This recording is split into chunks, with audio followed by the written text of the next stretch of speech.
Bonjour à tous, c'est Trunk de la Time Machine et aujourd'hui je vais vous faire une vidéo rapide concernant une news de malade.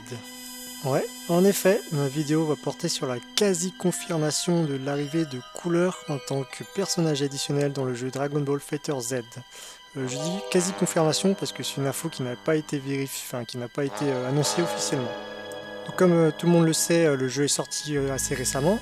Il est sorti sur la PS4, sur la Xbox, mais également sur PC. Et c'est là que certaines personnes en fait se sont empressées de fouiller les fichiers du jeu. Et l'un d'entre eux, qui s'appelle Mastaclo, si je me souviens bien, a découvert un fichier audio et je vais vous le faire partager. Donc ouvrez grand vos oreilles. Cooler! Alors est-ce que vous avez entendu la même chose que moi? Et oui, nous avons là le fichier audio pour l'annonce de Cooler dans l'écran de section des personnages. Il ne reste donc plus qu'à attendre la confirmation officielle par Bandai Namco de l'arrivée de ce super perso.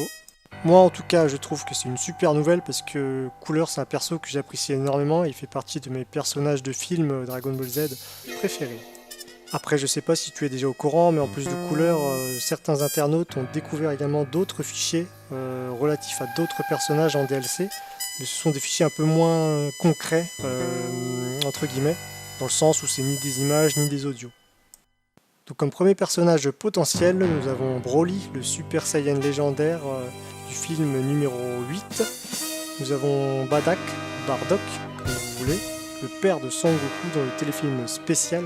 Ensuite, nous avons C17 en version Dragon Ball Super, donc c'est le C17 qui protège la forêt. Et on nous annonce un Goku en mode normal et un Vegeta en mode normal, donc c'est-à-dire avec les cheveux noirs et sans le pouvoir du Super Saiyan.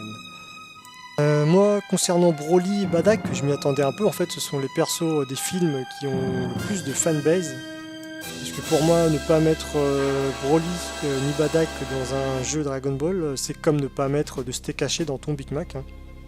Pour C17, ça peut être sympa. Ça peut être sympa. Après, il faut juste voir ce que vont donner les cinématiques d'un combat C17 versus C18, qui est, je le rappelle, déjà accompagné de C17 en version Dragon Ball Z. Pour Goku et Vegeta en mode normal, perso, j'aurais préféré avoir d'autres persos comme Bojack ou alors un Janemba. Après, je pense que leur gameplay sera plus au corps à corps. Je pense notamment à leur version au tout début de Dragon Ball Z, en fait, lorsqu'ils s'affrontent pour la première fois sur Namek, avec, j'imagine, un ultra de Goku en mode Kaioken, où il fait des enchaînements de malade, comme il faisait contre Vegeta ou Nappa dans l'anime.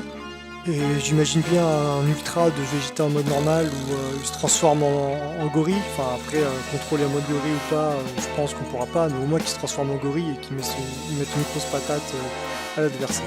Donc voilà pour la news, hein. Dis-moi en commentaire ce que tu as pensé de ces DLC, si ça te semble cohérent, ou bien quels sont toi les DLC que tu aimerais voir apparaître. Et comme d'habitude, si tu as aimé la vidéo, tu mets un pouce bleu, si tu n'as pas aimé, tu me mets quand même un pouce bleu. Et s'il te plaît, fais pas le con, abonne-toi à ma chaîne, je te dis à la prochaine, ciao ciao.